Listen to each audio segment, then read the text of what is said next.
Hello guys, எப்படி இருக்கீங்க friends?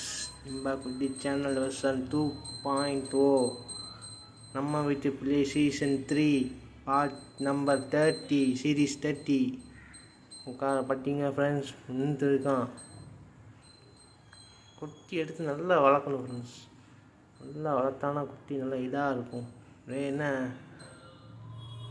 அந்த பொருள் ரேட்னால் ரொம்ப ஃபுட் ரேட்னால் ரொம்ப இன்க்ரீஸ் ஆகிட்டு இருக்குது, அளவுக்கு இல்லாமல் போயிட்டு இருக்கு. இருந்தால் நல்லா ஜம்முன்னு வளர்க்கணும் ஃப்ரெண்ட்ஸ். பாருங்க, அன்பாக இருப்பான்.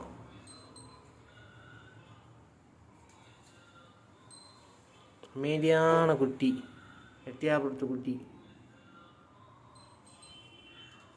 ஆனால் வீட்டு வளர்ப்பு குட்டி ஃப்ரெண்ட்ஸ்.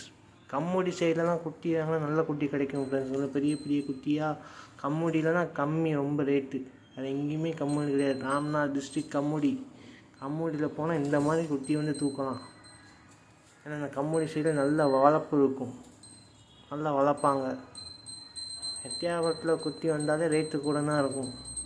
நம்மனா கொஞ்சம் பார்த்து அனுசரித்து வாங்க முடியும். ஏன்னா விற்றே கொடுக்க மாட்டாங்க, கொண்டு நாள் போவாங்க, ஆனால் விற்க மாட்டாங்க சில பேர். இந்த மாதிரிலாம் இருக்குது எட்டியாபுரத்து நிலைமையில். கம்முடி சைடில் போய் குட்டி எடுங்க ஃப்ரெண்ட்ஸ்.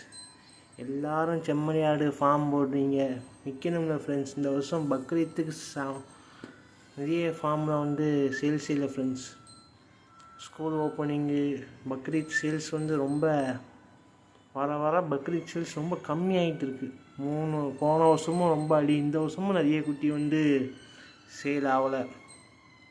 போன வருஷமும் சேல் ஆகலை. ரொம்ப வந்து இப்போ 3 வருஷமாக இந்த ஸ்டார்டிங்கில் மட்டும்தான் கொஞ்சம் சேல் ஆகிருக்கு.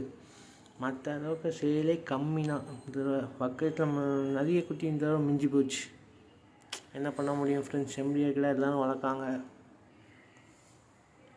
வெள்ளாடும் கொஞ்சம் வளங்க ஃப்ரெண்ட்ஸ். அப்போனா வந்து வெள்ளாடு எப்போனாலும் மார்க்கெட் இருக்குது. நல்லா கொடியாட்டு கிடாவாக வாங்கி வளர்க்கணும். கட்டை கிடா வாங்கி வளர்த்தா ஒன்றும் லாபம் கிடைக்காது. நல்லா கொடியாடு கிடாவாக வளர்த்தானா நல்லா இது இம்ப்ரூவ்மெண்ட் இருக்கும். ஆனால் அந்த பக்ரீத்துக்கு வளர்க்குறவங்க எப்பவும் வளர்க்குறவங்களும் இருக்காங்க ஃப்ரெண்ட்ஸ். பக்ரீத் வந்து வளர்க்குறவங்க நிறைய பேர் இருக்காங்க. ஒரு வருஷம் வளர்ப்பாங்க, ஆனால் பக்ரீத்துக்கு தான் சேல்ஸ். அந்த மாதிரி இருக்குது ஃப்ரெண்ட்ஸ் இப்போ உள்ள காலகட்டத்துக்கு. இது நல்லா இம்ப்ளிமெண்டேஷன் நிறைய ஃபார்ம் வந்துட்டு ஃப்ரெண்ட்ஸ். ஒன்லி பக்ரீத் சேல்ஸ்ன்னு போட்டு இது பண்ணுறாங்க. நம்ம சேனலுக்கு லைக் பண்ணுங்கள், சப்ஸ்கிரைப் பண்ணுங்கள். ஆடை போட்டு எதுனாலும் கமெண்ட் பண்ணுங்கள். எதுனாலும் டவுட்னா கமெண்டில் கேளுங்க ஃப்ரெண்ட்ஸ். இது ஒரு சின்ன சேனல், எனக்கு தெரிஞ்சு சொல்ல போகிறேன், அவ்வளோதான் ஃப்ரெண்ட்ஸ்.